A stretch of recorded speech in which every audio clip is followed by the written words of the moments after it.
YouTube.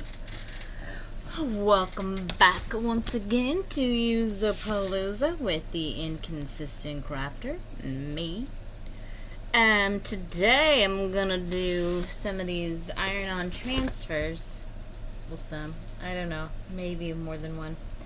I'm going to do at least one that I've chosen, which is this one. But I'm not gonna iron on. I'm gonna use tracing paper and I'm gonna trace it on, and then I'm gonna put it on the canvas, trace it on the canvas, and then paint the canvas. So I might only do one, but maybe I'll do a couple. And these are some really old, like 90s designs. So I don't really like a lot of them, but there are a few in here that I like. So we're gonna do that today. Once again, I'll be time-lapsing this, so enjoy.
Okay, so I don't know if I'm finished or if I'm going to do a background, but you saw how easy that whole thing was. I just wanted to show you the paint colors I used.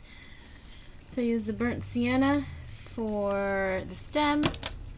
I use phthalo green for the leaves, and I used crimson for the strawberries. It does not look like this. It looks brighter. I don't know how to explain it.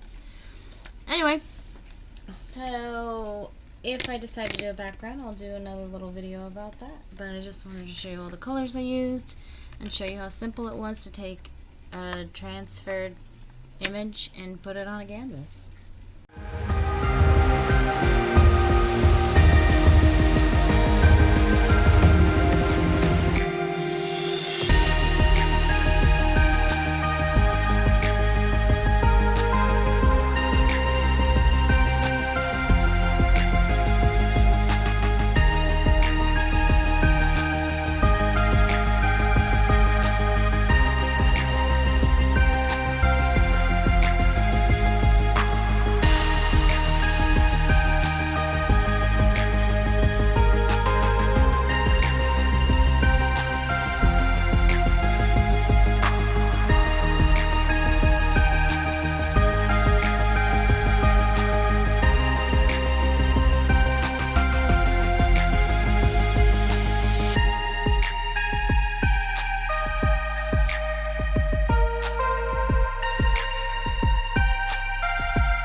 So here is the finished project.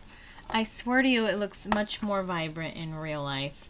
I'll post this on my Etsy. What the hell? Let's see if it sells. Anyway, thanks for watching Useapalooza with Inconsistent Crafter, and I'll see you in the next video. Have a good day.